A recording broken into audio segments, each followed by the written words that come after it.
mga kababayan ko, eto na naman po tayo. Isa na namang nilabas ng Okta Research ang survey ni Pangulong Bongbong Marcos at ni VP Sara Duterte. Ito po ang mainit na balita. President Ferdinand Bongbong Marcos bumaba ang trust rating sa Pilipino. Totoo ba? May katotohanan ba yan? O baka na-mekos-mekos din yan, na-mekos-mekos ba yan ni Insan mo, ha? VP Sara Duterte bumaba na almost 12% ang rating sa trust rating sa mga Pilipino. Ito ba may katotohanan? Ito, pag-usapan natin ngayon yan. Pero bago ang lahat mga kapatid, baka pwede mo munang i-like ang ating live stream ngayon. At i-click mo lang yun, kung di ka pa nakapag-subscribe ay i-click mo na rin yung subscribe button. At i-hit mo na rin yung notification bell nang sa ganon ay lagi kang updated sa aking live stream gabi-gabi mga kababayan. Pag-usapan na natin to. Eto, mainit na mainit pa. Sabi sa balita mga kababayan ko, PBBM, BP Sara, SC Chief Sumandan, survey rating, alright? Eto na siya. Opo, eto po yun. Sabi dito mga kababayan ko, bumaba ang trust. Bumaba ang trust at performance rating ni Pangulong Ferdinand Marcos Jr. at Vice President Sara Duterte and Chief Alexander Gizmundo batay sa Okta Research. Aba, magaling. Eto mga kababayan ko Eto maraming nagsasabi sa pagbaba ng rating daw ng pangulo nawawalan na daw ng tiwala ang mga Pilipino ayon dun sa mahilig sa GCash. Oy, kilala ko kayo Yung mga mahilig sa GCash. Yung mga mahilig sa yung mga sumasayaw-sayaw tapos yung mga nagsasabi ng bagong Pilipinas, bagong umaga, bagong bansa. Yung mga nagsasabi ng ganon.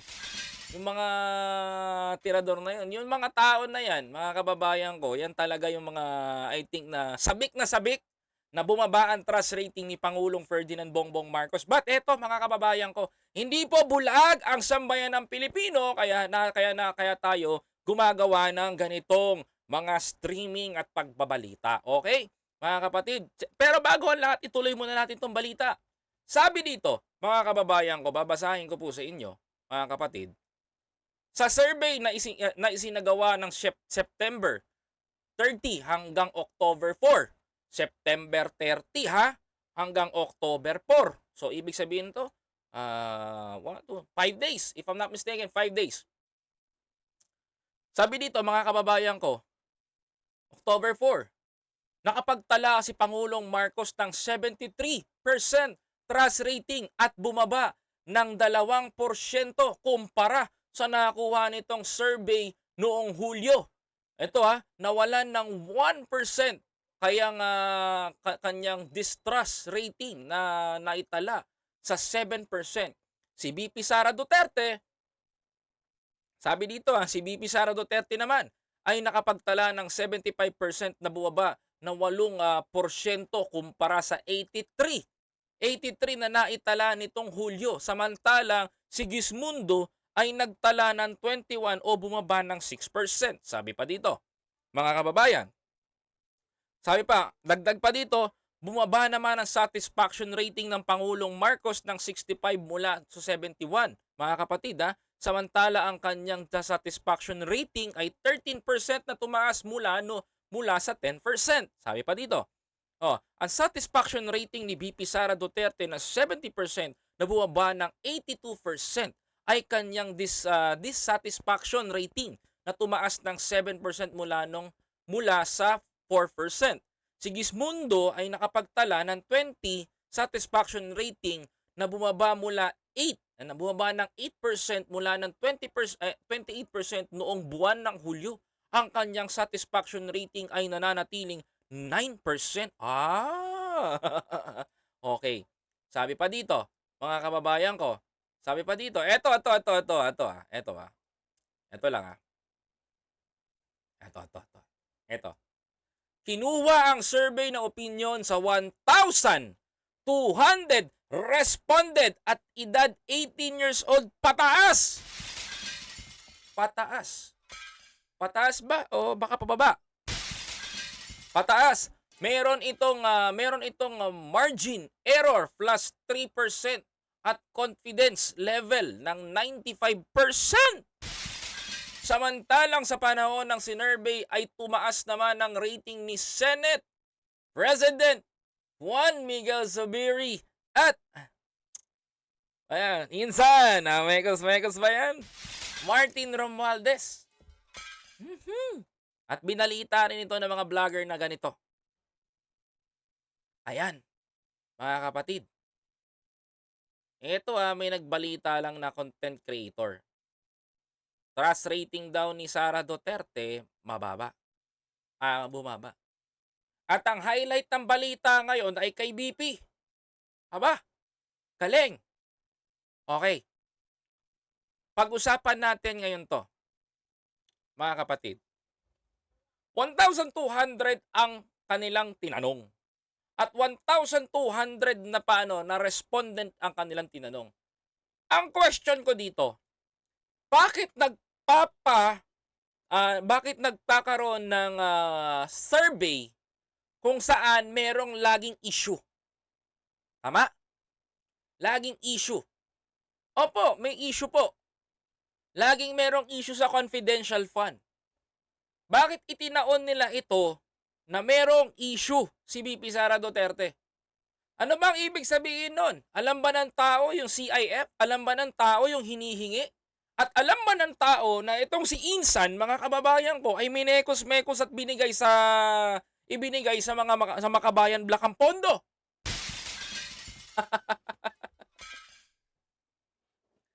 Yan ang malaking katanungan natin, mga kababayan.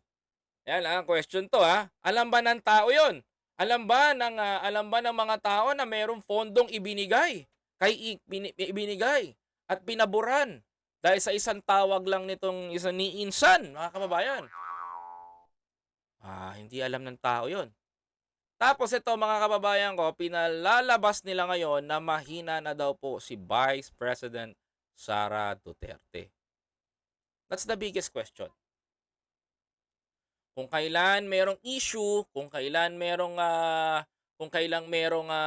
problema, sa kanila inilalabasan ng issue. Isa pang nagtalaro sa tanong sa isipan ko, mga kababayan ko, bakit nagpapasurvey ang mga ito kung kailan malapit na malapit ang eleksyon? Anong meron? Diyan kayo magtataka.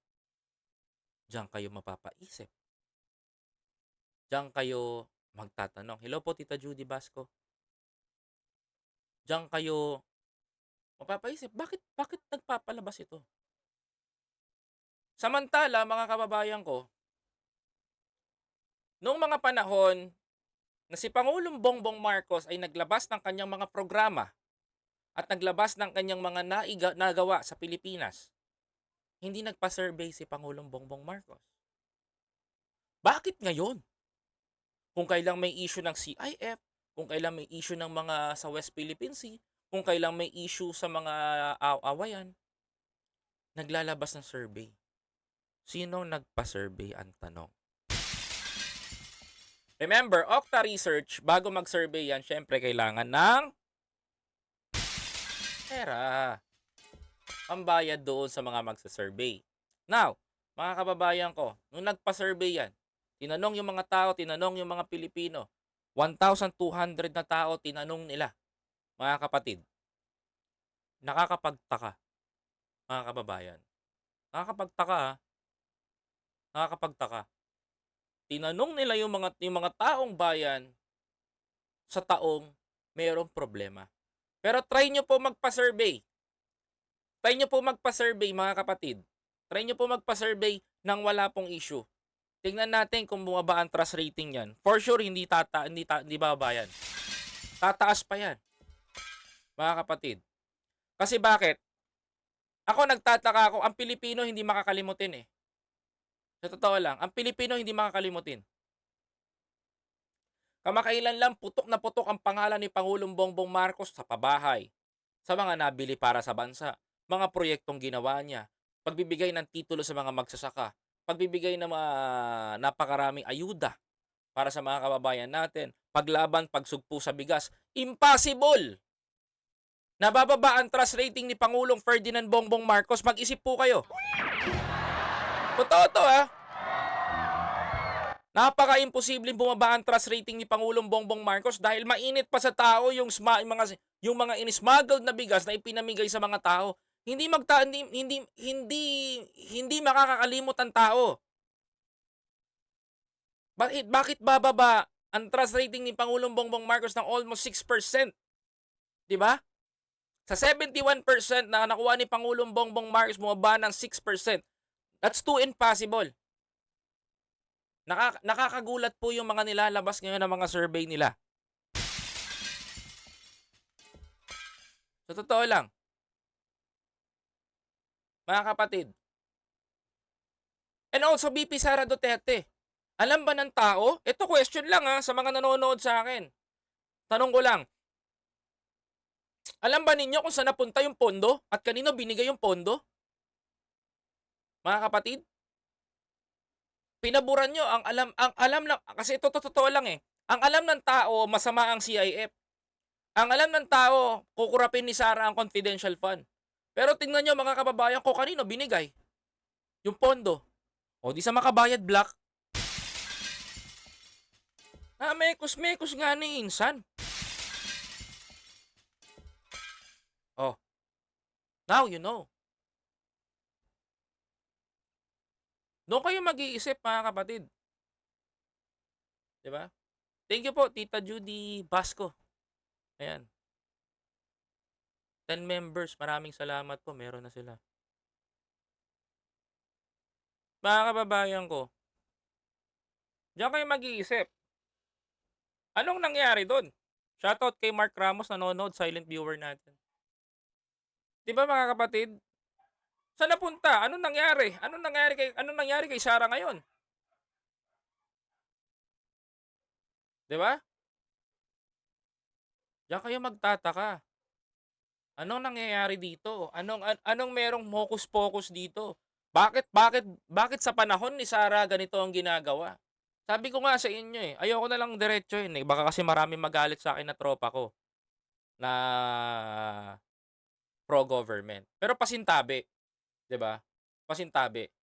Ako, maging patas po tayo. Maging patas po sana tayo. Kasi kung di po tayo magiging patas dito, magiging bias po tayo dito. Oo, sa totoo lang. Salamat po Tita Judy Basco for gift 10 biyahe ni Koy membership. Ayan, na kay Mark yung isa.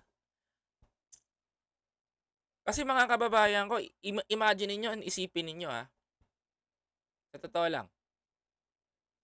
Kung di kayo mamumulat dito, mahirap. Si Pangulo napakaraming ginawa niyan. At fresh pa sa tao. Yung mga bigas na ipinamigay, yung mga ginamit natin, ang lakas ng impact ni Pangulong Bongbong Marcos that time tapos hindi maaalala ng mga Pilipino. Impossible to. 'Di ba? At ito nakakapagtaka, mga kapatid. Kung hindi na mekos-mekos yan, at kung hindi na hocus-pocus na ganito ganyan yan, bakit yung confidential fund pinaburan itong Makabayan Black? Obvious naman na ginagawa ng Makabayan Black na panggigipit at panggigiil. Pinasamahan nyo nga si Sara sa bayan Totoo to, pinasamahan nyo. Ayoko na lang muna magsalita, ayoko na lang muna mag-talk about dun sa baka kasi ma-offend yung mga defender nito ni Insan, mga kababayan ko. Yung mga defender nito ni Insan, mga tropa ko rin naman. Pero whatsoever, kung babanatan ako, wala namang problema sa akin. Wala namang problema kung banatan ako. Wag lang subukan kasi lalabas ko talaga yung 'di ba? Meron din silang confidential fund. 'Di ba? Wag lang tayong magkasubukan. May mga tol, pasensya na. Questionable sa akin kasi sa totoo lang blind ako doon sa blind ako doon sa ginagawa nito ni Insan. 'Di ko alam kung minekos-mekos niya ba. Nagtaka ako ba't pinaburan niya yung ano, ba't pinaburan niya yung, pinaburan nito ni Insan si ano, sila Makabayad Black, what happened? Anong meron dito ba't pinaburan niyo 'yan? Kaya nagtataka ako, eh. Isip ako ng isip, ba't mo hinayaan na maibigay 'yan do'n? Yun din ang tumatakbo sa isip ko, 'di ba?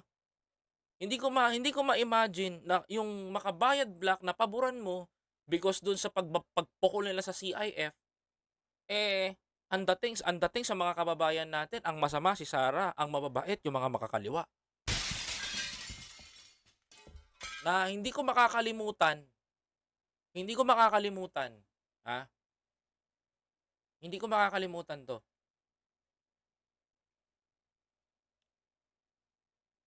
Hinding-hindi, promise. Ang sinabi nitong mga 'to noon, pinalabas nila si Sarang masama sa publiko regarding sa confidential fund, pinalabas nila at kumalat ito kahit sa saan man pinag-usapan at pinulutan talaga si Sarah kung saan-saan, mga kapatid. Hindi ko makakalimutan 'tong sinabi nila na mga salita. Ano yung ibig sabihin nito? Kasi ang hirap kasi banggitin dito, may tatamaan ako mga kaibigan ko, eh. Sa totoo lang, may tatamaan ako. Ako 'pag nagsasalita ako wala akong preno, eh. Pero sa alang-alang ng pakikipagkaibigan pumepreno pa ako, eh, mga kapatid, eh, 'di ba? Alam mo pumepreno pa ako. Ito pinakaayaw na ayoko, eh, sa totoo lang. Gusto ko 'pag bumitaw ako ng salita dire-diretso ako. Pero alang-alang dun sa mga tao na kumikita, nagpipigil pa ako.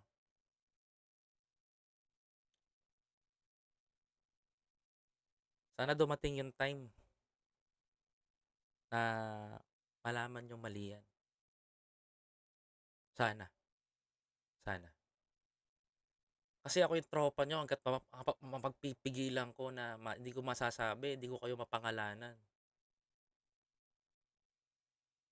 Pipigilan ko pa sarili ko, eh. Sa totoo lang, sa totoo lang. Marami kayo diyan, pero para sa akin pre, nag-umpisa tayo sa ano, kalye survey lahat, eh. Sa totoo lang, nag-umpisa tayo sa kalye survey lahat. Pinagkatiwalaan tayo sa kalye survey, eh.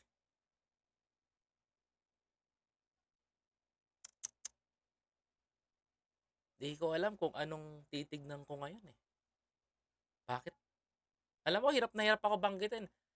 Isang masabi ko, masambit ko, sa totoo lang, isang words lang masambit ko, sa pool kayong lahat, eh. Totoo lang, tatamaan lahat yung mga tropa ko. Ako 'di naman ako kasali, kasi okey lang ako, eh. Kahit naman mag-offer sa'tin, alam ko rin ang gagawin ko, eh. Tatamaan talaga kayo, eh. Kontrolado ko pa sarili ko. Nahihirapan ako mag-content because I can't imagine, 'di ba? Pero for the sake ng pagkakaibigan natin, sige, ililihis ko 'to. Pero hangga't hindi ako makapagbanggit ng patungkol sa inyo, iiwasan ko. 'Wag lang dumating sa punto na pati ako madadamay dito. Babanggain ko kayo. 'Yan ang sasabihin ko. 'Di ba? Pinalabas sa tao, etong si Insan, minekos-mekos yung, minekos-mekos 'tong mga kababayan natin. Ang ending si Sara ang masama. Para sa akin mga kababayan ko, hindi deserve ni Sara at ni BBM yung rating nila na ganyan. Kasi sa dami nilang nagawa for the country, sa dami nilang nagawa para sa bansa ngayon, ang laki ng improvement, tapos ang rating ang baba, parang hindi ko ata matatanggap 'yun. Eh, kahit ako na hindi nga ako nasa gobyerno, eh, na ordinaryong mamamayan lang ako, hindi ko matanggap yung rating nilang ganito, 'di ba? Sorry, pero para sa akin may nagho-hocus-pocus dito. Tapos si Insan tumaas ang rating. Meron kasing ayoko na lang sabihin, pero ma-curious kayo, someday makikita niyo rin 'yan, okey? Kung bakit tumaas ang rating ni Insan at paano ko nasabing may nagmekos-mekos diyan.